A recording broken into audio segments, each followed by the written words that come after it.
أشهد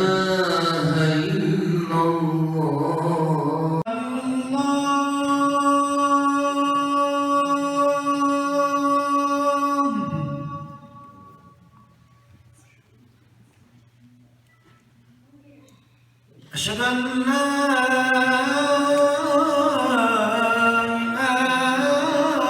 إله إلا الله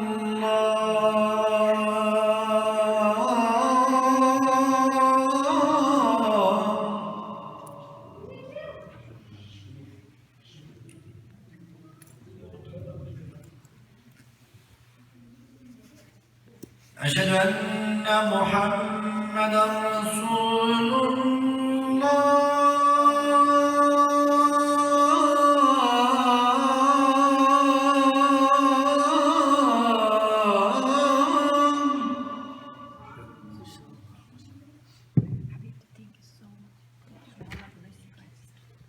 أشهد أن محمدا رسول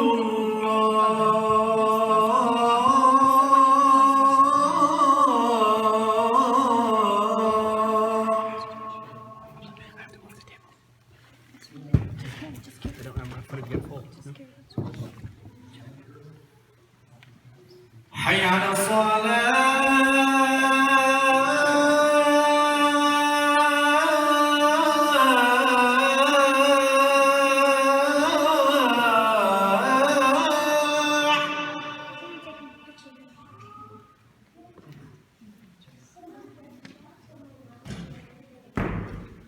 حي على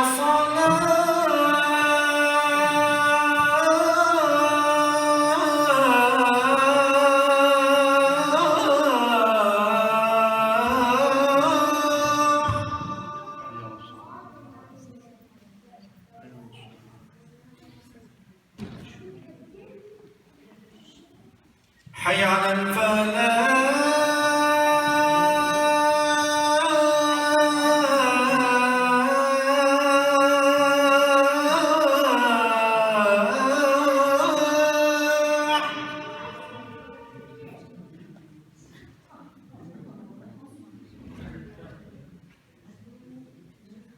حي على الفلاح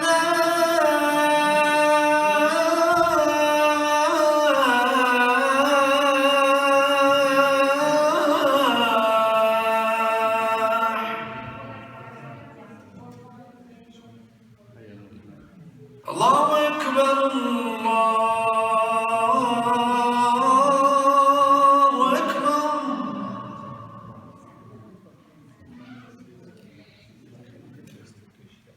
لا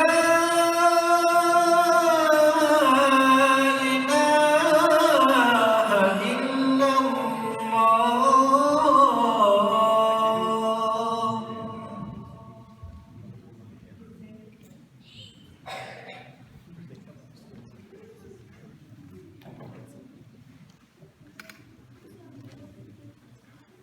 They were gonna get the part, subhanallah.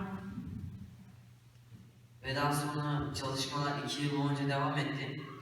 Artık seçmeler olacak, sınav olacak. Ve o gün oraya gittik. Dediler ki kesin değil, yani çok fazla aday var. Belki 50 tane. Son 5'e kaldım. 5 kişi. Böyle bir meclis, 5-6 kişilik. İçeri giriyorum, kimseye görüşmüyor neredeyse. Ve sürekli sorular soruyorlar. Osman'ı ne kadar tanıyorsun? Ezberin iyi mi? Bu tarz sorularla karşılaştım. Allah'a şükür Osman'ı kazandım bu şekilde. Bu kazandığın havuzunu anlatacağım da sana. Dur bir dakika. Don't pass too quickly. So at that point, yes, the casting starts. They start casting for the role, Osman role. They apply immediately, and they saw there was a huge application pool, like huge. But due to their preparation and early preparing themselves, they were able to go to the top 5 quickly. At the top 5, there was a lot of judges, 1 historian, maybe 2 historian, college academician, art degree professions, like different professional levels. They're checking out this top 5. They ask him, what do you know about Osman? Do you know the history? How Osman used to talk, act? What was his demeanor, his character? his place in the whole history of the world? Can you handle the pressure? Blah blah. There were so many final questions. Sonra anladım son 5 nasıl geçtiğini falan. Detaylar öyle. Heyecanlandırdım. Yönetmen, tarih uzmanı, yapımcı en önemlisi ve daha birçok psikoloji uzmanı hepsi var ve buraya oturuyorum. Babam da var yanımda ama onun konuşmasına izin verilmiyor çünkü bana soruyorlar ve benden yanıt istiyorlar. Yönetmen olması lazımdı. Bir soru sormuştum. Tam hatırlamıyorum.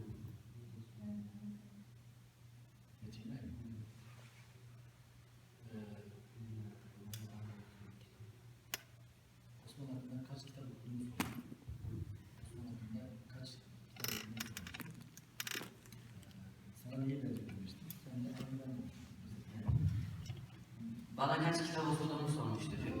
4-5 peki. nasıl birisi demiştim? Sen kaç böyle hakkında yapmasın. Evet. Osman nasıl birisi dedi sana metinde? Aynı ben dedim. Bütün merhaba cevabı, orijinal cevabı tarihe girsin. Dedi ki Ama refleks olarak şey Oh, it was good. Okay. So the top 5 competing, he says nobody looks at each other. They don't even talk. Other kids, they were like, you know, they don't even look at my way, and I'm all excited, and everybody wants the part. So more elimination, top 3, top 2. It was top 2.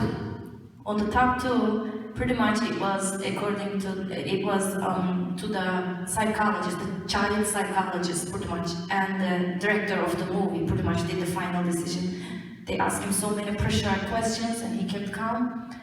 At one point, they couldn't know what to do, and the director, I believe, asked them, "What makes you sure you belong to this cast? What makes you sure you are the Osman?" And he got up and said, "Because I am. I look like him, I talk like him, I act like him," and they gave him the part. So that's how he got the part. Nasıl aldığını en son anlattım. Şimdi Evet. çekimlerden sonra. Ve daha sonra ben Osman'ı en son seçtiler. Uzun süredir onu arıyorlarmış. Ve daha sonra ertesi gün sete gittim. Profesyonel bir set, etrafıma bakıyorum. Tam gerçek bir oba. Çok profesyonel insanlar, yönetmeninden kameramanına, oyuncularına. Anladım, bu iş kolay olmayacak. Ve başladık uzun süreli çalışmalara. O sırada 9. sınıf öğrencisiyim. Okulumu da okumam gerekiyor. Zor bir lise. O yüzden hem okul hem set çok zor geçti. Ama bir şekilde atlattık Allah'a şükür. He says the first day of the set, he saw the Kayı Obası. You know Kayı Obası, the village technique? It was so real and so intense and real. The reality of it shook him to the bone. He says like, wow, I am actually doing this. Everything was like, out of a book, And it was tough. There were days they froze, there were days they sweat. It was tough for a kid, but he said, "You know what? I'm here. I signed up for this, and I have a huge pressure on my shoulders. But inshallah, I will do this right." He said, and he's actually one of the rare characters, rare cast members, real in the whole set. MashaAllah, he has good iman, good tawhid. I can tell already. His mother is a Quran hafiz. MashaAllah. Yeah.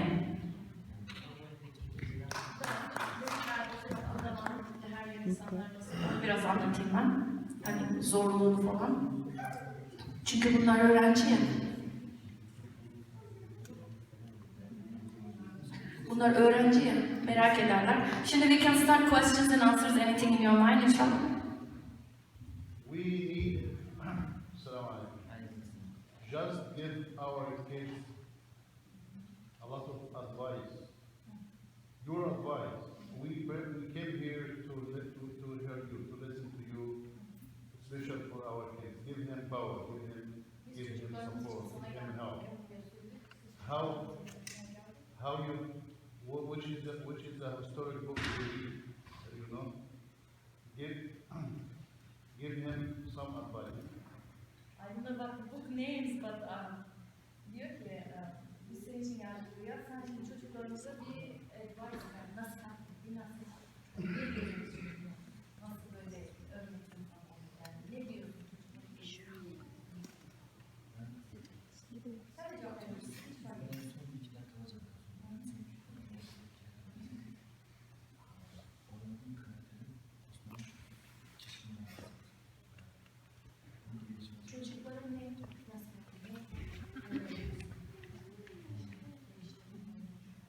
Yani şöyle söyleyebilirim. Ben kendi nasihatimi Osman'dan aldım. Osman'dan almaya çalıştım.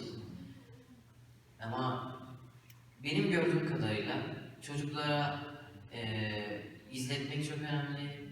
Diriliş Ertuğrul gibi dizileri söylemek önemli ama aslında daha çok yaşatmak önemli bence. Ben Diriliş Ertuğrul'a girince aslında dışarıdan nasıl gözükür bilemem ama ben hayatın zorluğunu çok çalışmam gerektiğini orada anladım. Belki 14 yıl anlamayacaktım. Çünkü sürekli söylüyorlar, sürekli bir şey söylüyorlar ama çocuk aklı buradan giriyor, buradan çıkıyor. Ama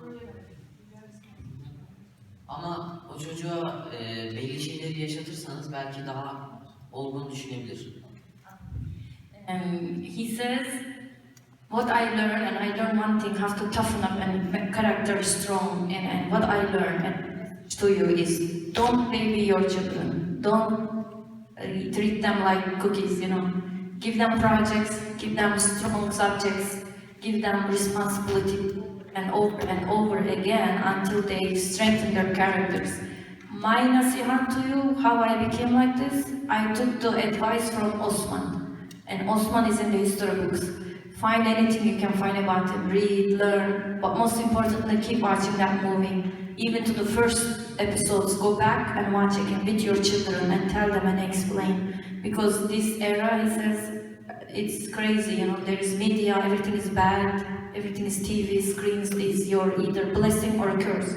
So if you let your kids keep watching this and refer to the books at the same time, then you can guide them. But my guidance, he says, was Osman. And what makes me tough was, he says, the movie set. It was really hard work, he says. So you can't raise kids by just pampering them. You know, you have to give them small projects, responsibilities, and things that you think they would never do. Give it to them. What he says. Thank you so much. Next question? Yes.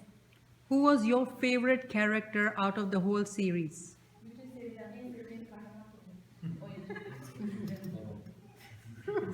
Bir ses geliyor.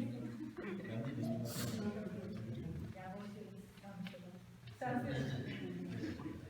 Oradaki bütün oyuncuları tabii ki çok seviyorum. Hepsi profesyonel karakterli insanlar ama en öne çıkan tabii ki Celal Abdurrahman karakteri. Çünkü karakter bakımından en iyisi oydu. Yani oyunculuk sektörü diyeyim ben size. Klasik oyunculuk sektörü. I really like them all. It's a classic answer. I really like all my coworkers, but my favorite was Abdurrahman Alex. Abdurrahman. He was strong, to the point, just bold player, you know. Yes, next question. Any question? Anything you want to ask me? Come on, guys, you're watching it live. He's right here. Yes.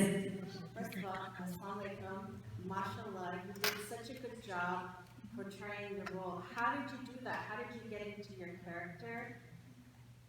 I mean, everybody was brilliant, but it was especially amazing to watch the young children do their acting and do their roles. So how did you get into that role? How did you get into that mindset? Selam, hoş geldiniz. Tabii ki bütün karakterler güzeldi, herkes güzel oynadı ama senin gibi küçücük bir çocuk, sen nasıl kafanı ve beynini kodladın ve bu işe nasıl fokusladın, nasıl böyle güzel oynayabildin?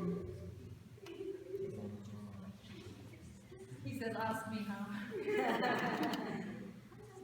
Yani oynadığım karakter bir tarih karakteri, bir onurlu bir karakter ve bunu tüm dünyaya göstereceğim.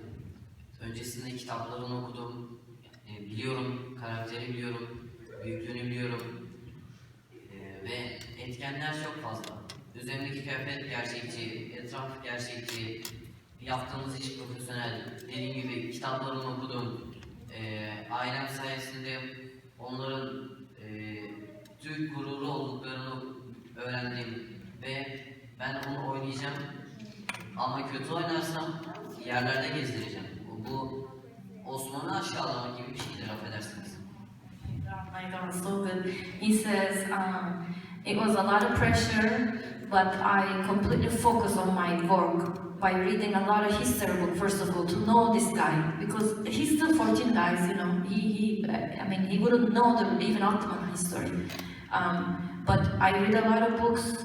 I code my brain to the character that I'm gonna play by reading, researching, and looking around and taking inspiration from the movie set, from the tent, the other players also helps you to focus your vision. And my parents taught me a lot about Ottoman history, how important is the character. I think of myself, hey, I have a lot of pressure on my shoulder. I better carry this right, because if I don't do a good job, this character will be on the floor, wiping the floor. You know, I don't know if my translation is correct. But if I do a good job, I will bring the honor and the dignity that Ottoman Empire had for 600 years, and Osman is the founder of this. So it was a tremendous pressure, but by the will of God and preparing good and working hard, alhamdulillah, yeah. Ve tabii ki en büyük etken Allah bana yardım ediyor. And of course he says Allah subhanahu wa ta'ala. Just What's next for you? Where will we see you again? What's next for you, and where will we see you again? What's next for him? Next. Next. What's next? Gelecekte şimdiki adında ne var senin? Yani ne var projenin? Şimdi 10. sınıfa geçtim. Okulun geçen sene biraz zorladım. Bu sene okulumu toparlamam lazım. Ama onunla ilgili bir sürpriz inşallah. Var bir proje. He says, well, I'm right now 10th grade, but I really suffered last year because of all these movie shoots, you know. So I'm going to 11th grade. First of all, school is my focus. But of course, there's a project, and it's surprise. They can't tell you what it is, but there is a project coming up. But since I've been translating for him a couple of weeks, let me add some stuff because I learned more about him already. He will come back to the Osman, Kuruluş Osman, very short seconds. Why? When the big Osman, you know, the big guy, the handsome tall guy, Namzan Osman, when big guy has memory flashbacks, obviously it has to be him, so they will let him play the scenes, a couple of flashbacks. And also, I want to add one thing I translated for him on the mass event, how he went to the movie shows. Imagine this guy is in 10th grade, you have a kids in school.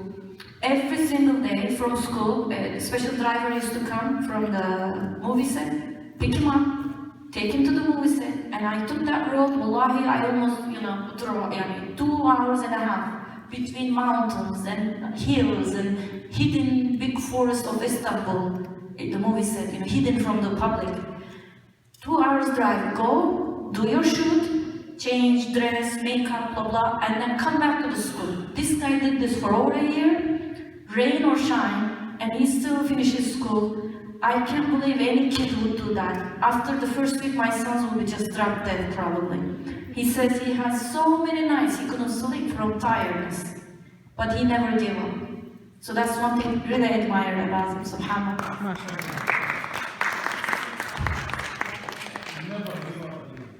Yes, mashallah. So, yeah, his next project is a surprise. But he will come back very short on the Kuruluş Osman. Question? Yes. What inspired Remember we said he had short hairs and a lot of good-looking, cute face, so everybody said,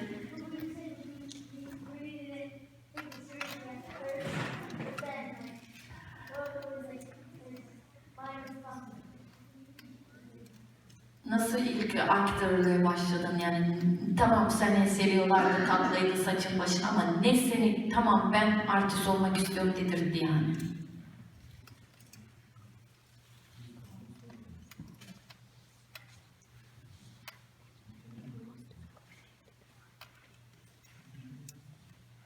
Yani böyle ben artist olacağım diye aktör.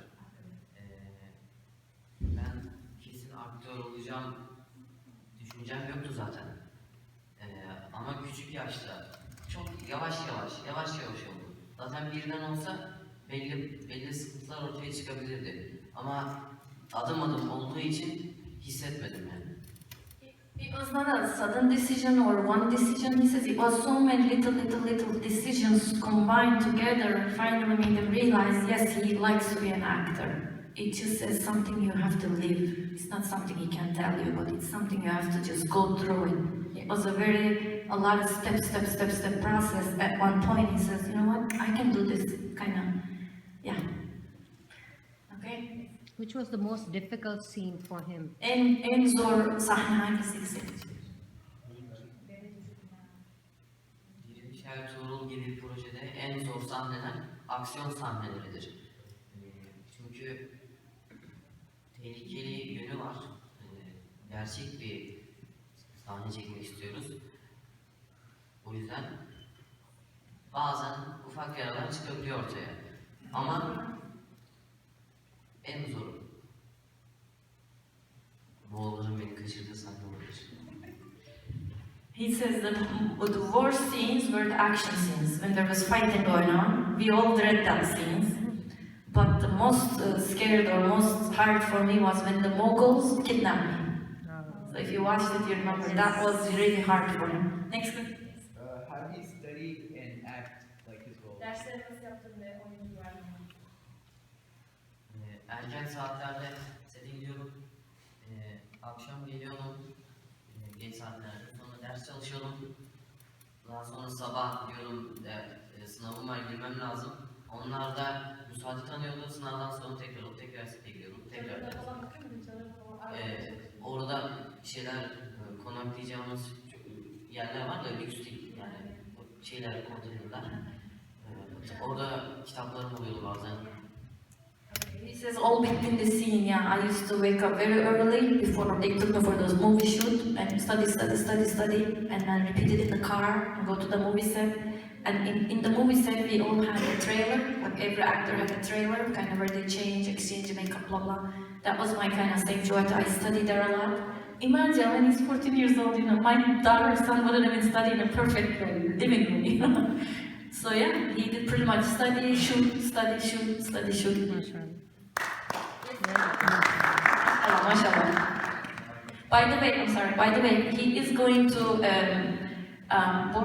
boarding school ismi İmam Hatip. Yani he's in an Islamic school in Turkey, by the way. He's not in a secular school, subhanallah. He's in an Islamic school in Istanbul.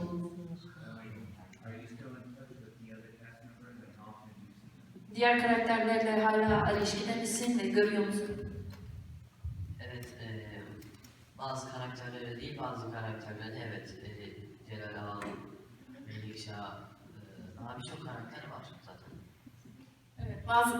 Most of them yes, some of them no, but mostly Celal Al, which he was here with him, you know. Celal Al was here in Mass event with him, Abdurrahman Al. He's most in touch with him. Yes?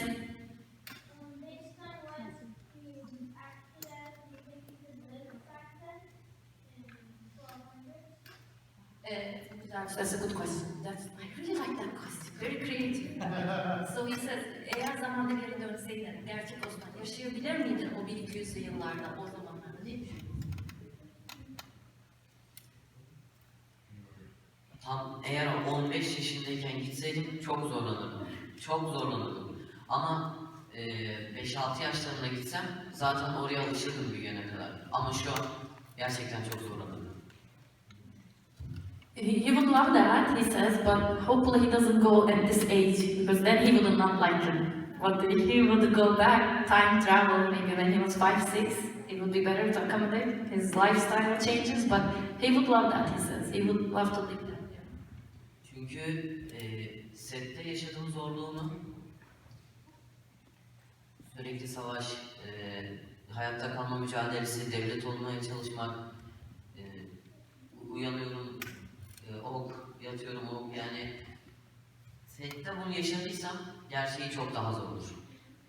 But I know for a fact that it's not something very desirable, because I mean I used to sleep and then arrow would shoot on my head And I woke up and another arrow shot in my head. You know, I come out of my tent, there's some sword shining on my like it's always survival mode, and it's really tires me off. How about those real people, subhanAllah, Allah rahmatullah alayhi. How many people came and passed so they established Ottoman Empire, which we all have a little bit of effect in each Muslim country so far, subhanAllah. Yes. I was reading the news this morning, and it said that an American couple became Muslim watching his show. How does he Yes, feel about I was there actually. I shot that video. SubhanAllah, it went out of my hands. Somehow it's viral now. It was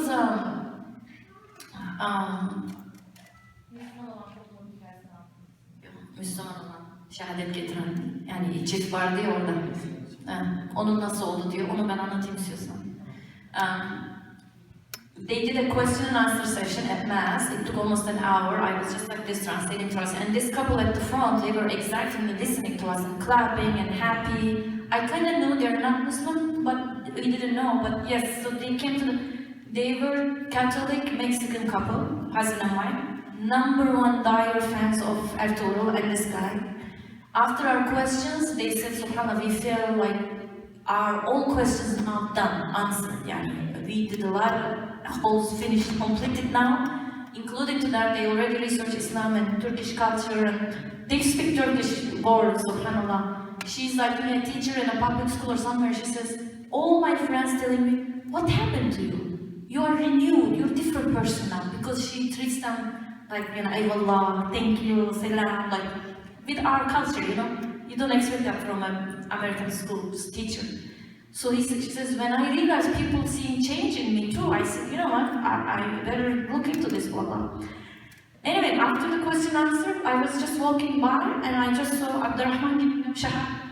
What's going on? So I ran over there and I translated it, and she just did shahad over there, subhanAllah. So that's the story. And it was real. May Allah keep them, steadfast. May Allah make it really honest, sincere. I hope it's not just a spur of the moment. But we pray, just pray for her, because she's overwhelmed. I bet so many hits, Facebook, Twitter, everybody's tweeting her. I hope we didn't do something bad for her. Yes, next question. Sister Sabiha, you say something. Come on. You're always the quiet hero of this masjid. Say something.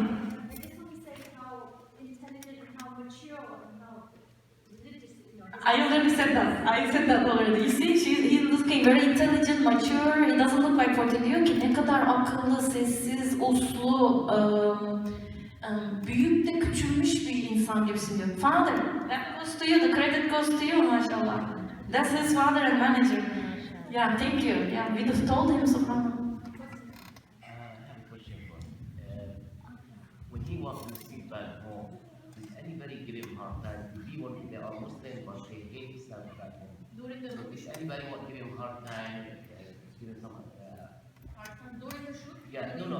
When you walk the street after the show, did anyone Muslim or not Muslim? Sen normal hayatında İstanbul'a giderken falan sana bir kötülük yapan, kızlar değil de dini açıdan bir kötülük yapan, sana kodunu vurmaya kalkan, olur mu? Nefret eden, karşı gelen. Allah'a şükür şimdi. He says no, personally he didn't receive any such threat or vile action from anyone. But generally, we know character of Holder will receive a backslash in Turkey, because Turkey, as you all know, divided to secular and conservative. Even my family is very secular. I'm the only one with hijab, subhanAllah. So it is not a surprise. We're used to this. Yes, they did try to blame the show, did say bad things about it, try to belittle it, but subhanAllah, Allah subhanahu wa ta'ala bring it all the way around the globe. And subhanAllah, yes. Just let him explain to us what time he starts his day and to finish, to come back to sleep. Just one day, step by step, from what time he wake up and what Bir gününü anlatır mısınız diyor, sabahtan akşama. just one day to give my our kids. Çocuğuma örnek vermek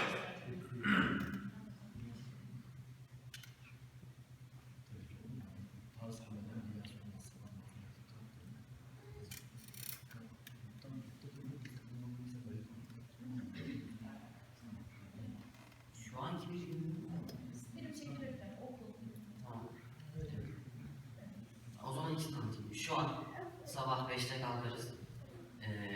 Sabah namazını kılarız. Çok uzun çalışırız 3'e kadar. Ve 1 saatlik ara sonra tekrar çalışmak. 5 saat. Sonra akşam yemek sonra tekrar. Ama setteyken sabah kalkarım, sabah namazı araba gelir saat 7'de. Yaklaşık 8.30-9 gibi orada olurum. 1 saat işte kıyafet değiştirme. Daha sonra 10'da set başlar. Akşam 7'ye kadar, belki gece 3'e kadar. So right now in this current time, he says, I wake up for Fajr and then sleep, wake up again around like 8, 9, all the way to 3 o'clock, just work. Even no shooting, the movie shooting, just work. It could be homework, it could be anything. Till 3 o'clock, he's always busy every day, he says. Then he takes 1 hour break and then chills after night. During the movie set, again, wakes up very early, even an hour before the Fajr, because he's in a boarding school, Islamic school. They wake them up before our Fajr, Quran, whatever, zikr. And then Fajr, prayer, and then 7 a.m., the chauffeur comes, picks him up for the movie set. He goes to the movie set around 9 a.m., he starts shooting all the way 10 p.m. or 3 in the morning a.m. sometimes. He returns home because over and over same action things and changing and makeup and clothing takes tons of clothing and blah blah. İlk başta dediğim gibi hocam nasihati yaşatarak dedim ama aslında siz zaten yaşıyorsunuz çünkü Amerika gibi bir yerde Amerika gibi bir yerde Müslümanlığı yaşıyorsunuz. Yani belki oyun oynuyor, belki daha fazla şeylerle ilgileniyor ama eğer onları bırakıp sadece ufak bir araştırsa etrafında ne oluyor, bu adamlar nasıl, yani diğer taraf nasıl çalışıyor, biz ne yapmalıyız, ucundan görse, eğer içinde de bir şey varsa zaten bırakamaz. Okay. Also, he says, remember you asked about your kids what nasihat I can give them, what advice, whatever. He says, first of all, you have to be their guy. Whatever I tell you, it doesn't matter if you don't practice what you want your kids to do. So all the parents should practice what they want their kids to do first, he says, because he learned a lot from his dad. And then, during which practice, tell them life is not just game, life is not just TV, life is not just this and that, except his show. And read books, so history books, he says. History books, not action books, history books. Okay, questions? Yes. What's his favorite scene?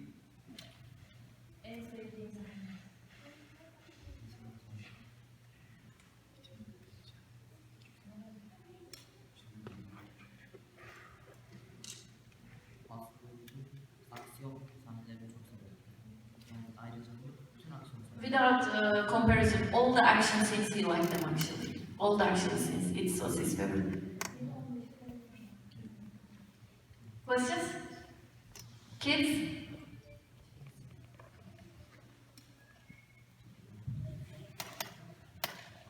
So then, yes. How old is Osman? Huh? How old is he? He's 14. What? Okay. So his father wants to address you guys and say something.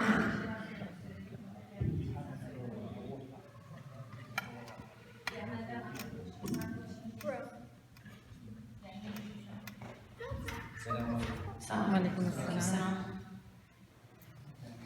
Ben siz Respect.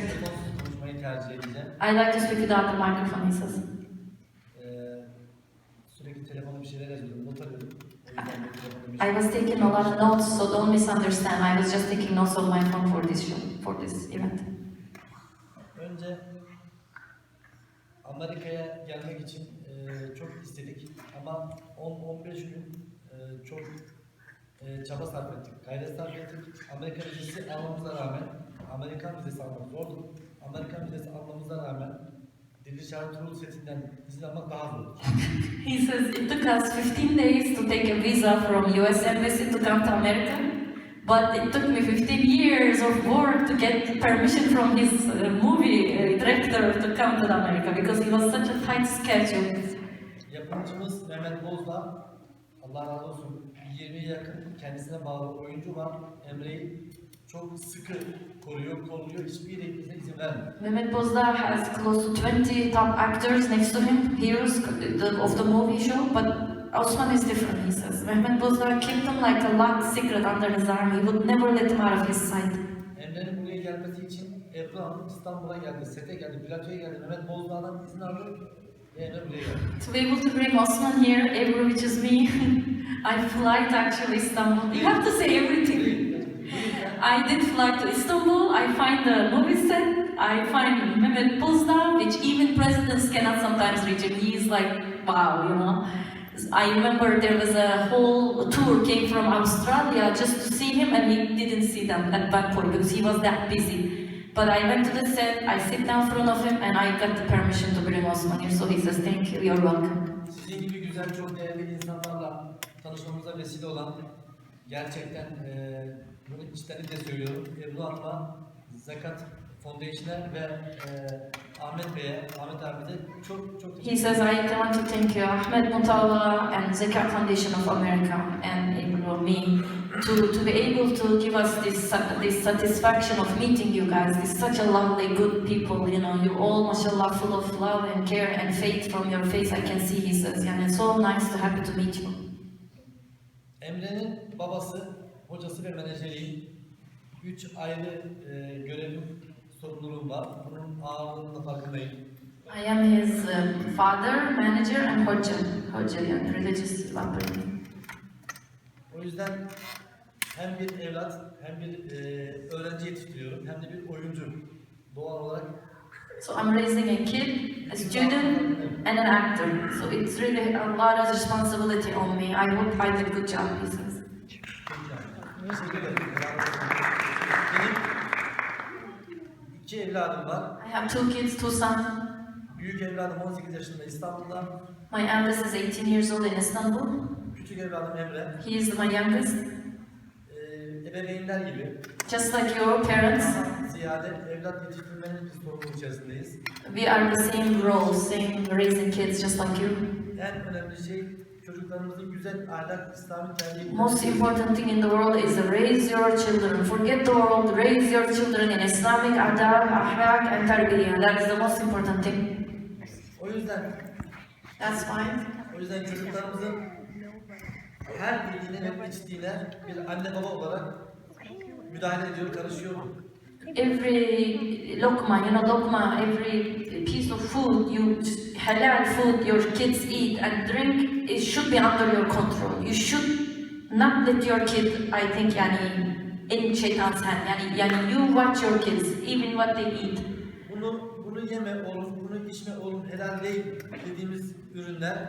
I told him, don't eat this, mama, baba, don't eat this. This is not halal product in some certain food items. Hiç evimize girmedi. And we never put them in our household. So he's giving you the deep down how you do raise a hero like that, subhanAllah. Bunu şunun için söylüyorum. I'm telling you this because of Emre oyunculuk hayatına başladığı andan itibaren birkaç kez bize helal olmayan ürünler firmasından reklam teklifi geldi. when Emre started his job, we had 3 or 4 offers from companies who does non-halal work, but they wanted to put Emre in their commercials, and Emre o zamanlar 7-8 yaşında. he was 7 or 8 years old.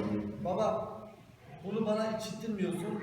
Ben bunun reklamında nasıl oynarım? He says, Baba, I did not eat this rest of my life. You told me this is not halal, and how can I ever play such a commercial, even with money? And he refused. 8 years old, subhanAllah. So that's how you train the children, he says.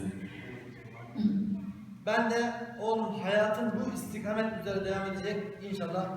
Oynamıyoruz. Ne parasına ihtiyacımız var, ne maddiyatına ihtiyacımız var diye reddettim. And I backed him the same way, and I said we reject those offers that want him to play in non-halal, non-haram products. Yani. So that you guys, you see the picture here. All these little details brings up a man, you know, brings up a good man, good person. Osman olmak bizim için çok zordu. Biz bunun farkındaydık. Çünkü gerçek bizim atamız. Şeyh Edebali'nin evinde, kendisini yetiştiren hocasının evinde misafir olduğunda duvarda asılı Kur'an-ı Kerim'i görüp sabaha kadar saygısından ayak uzatmadan duran bir kişinin biz ecdadımız olarak övünüyoruz. Biz onun torunlarıyız, evlatlarıyız. Osman olmak o yüzden çok zor. Being an Osman is very, very important. Being an Osman, portraying an Osman is a huge responsibility because Osman, the real Osman in the history, when he visited his sheikh, which is Sheikh Edebali, we call it Sheikh Edebali, maybe it could be in Arabic in your part, I'm not sure. When he visited his sheikh, he saw a Quran in the room he needs to sleep, and because of that, he did not put his legs towards the Quran or towards anywhere. He just stood up like this. This is the Osman my son is playing, so he needs to portray that accordingly, with respect to the Quran and the Islam. Yani. İstanbul'u fetheden Sultan Fatih Hazretleri olmak çok zordu. Ayasofya'yı camiye çevirdiğinde ilk namazı kimin kıldıracağına dair bir şartname sundu. Hocaları dahil hiç kimse Ayasofya camiye çevrildiğinde ilk namazı kıldıracak olan kişi o şarta haiz değildi. Hayatında hiç ikindi namazını kaçırmamış birisi çıksın, namazı kıldırsın dedi Sultan Fatih. Hocaları dahil, evliyalar dahil hiç kimse çıkamadı, bu işin bize düştü dedi Sultan Fatih. Subhanallah. That's Osman, right? I just told you the example. How about Sultan Fatih? You all know Sultan Fatih? He is the one that conquered Istanbul, subhanallah. So he says we are such a great ancestors that we have. Fatih Sultan Mehmed, when he conquered the Hagia Sophia and turned it to a mosque from a church, first prayer was the dua. And when they say azan, he said, those who never missed Asr prayer, Asr, come here and lead the prayer. He put a shart. He said, I want first prayer to be led by a person who never missed an Asr. All the ulama, alim, everybody looked at each other and nobody stepped up. Then the Fatih Sultan Mehmed said, and he is 23 years old when he conquered, by the way.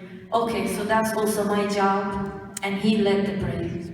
You are a sultan and you never miss the Asr prayer between wars and this and that, subhanallah. So what he says is, Osman, Fateh, all these are your ancestors. Bring your kids accordingly, bring up your kids accordingly.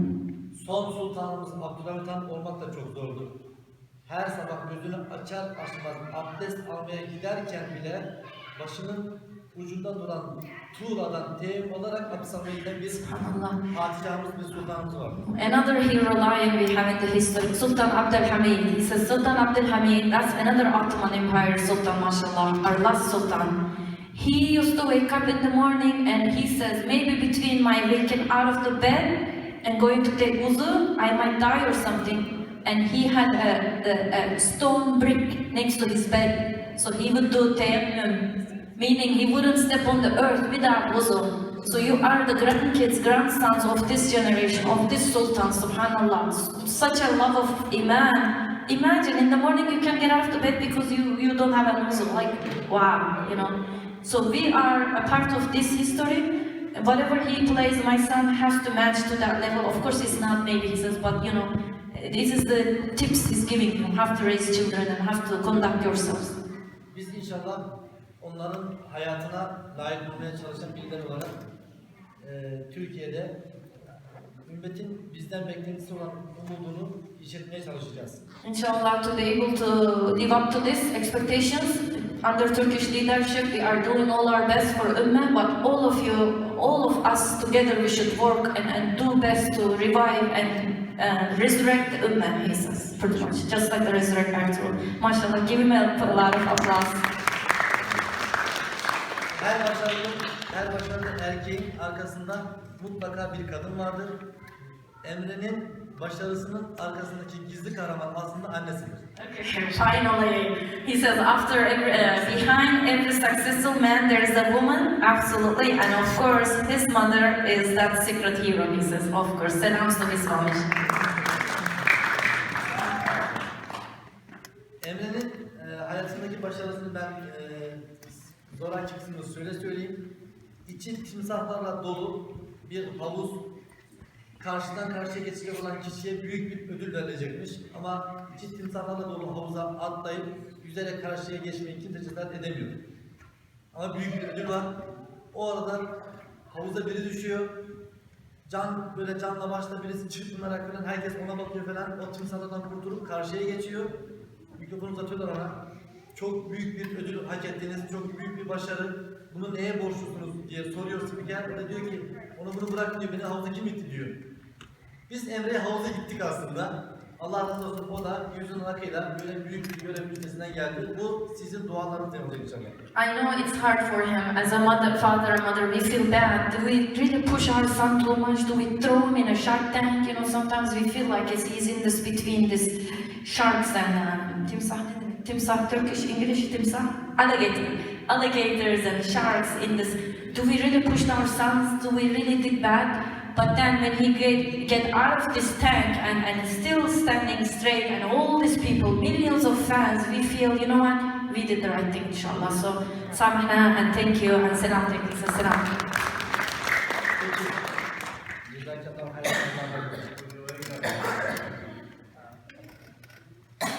And also on behalf of the Islam Society of Orange County and Orange County School, we'd like to present an award. Thanks of appreciation, a lot of appreciation for Anwar and his father for always being, you know, supportive of the Muslim community, and not just in America, everywhere. And subhanAllah, when I invited them first time, was actually end of October. There was no hesitation in coming. It's like, where do you want us to come? What's about the community? Tell us more about it. MashaAllah, they're very supportive of the Muslims and everywhere. And I'd like to present this award. And we have some school gears from our school we give to them, inshallah. So they can maybe present our community in Istanbul, inshallah, and in Turkey. Inshallah.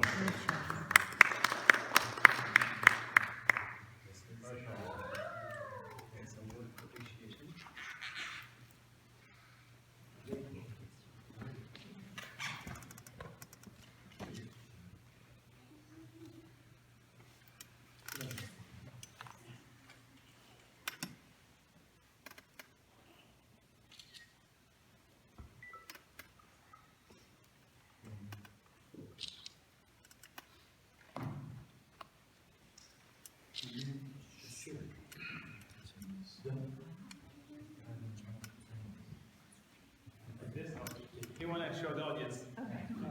You guys are really lucky bunch because we have people from Chicago calling him, Washington calling him, San Francisco calling him, and he can't do it. He's flying more. Today is last night for him. So you guys are really lucky, mashallah. So use this, share it on Facebook, Twitter, wherever you are. Tag him, share it. Not for the fame, he has mashallah enough fame, but to show people how humble he is.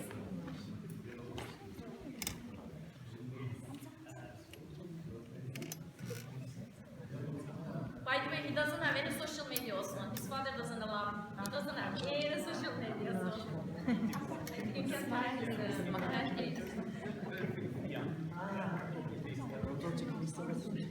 Okay, anybody wants to take a photo, you can come now. We can go to the side there, inshallah.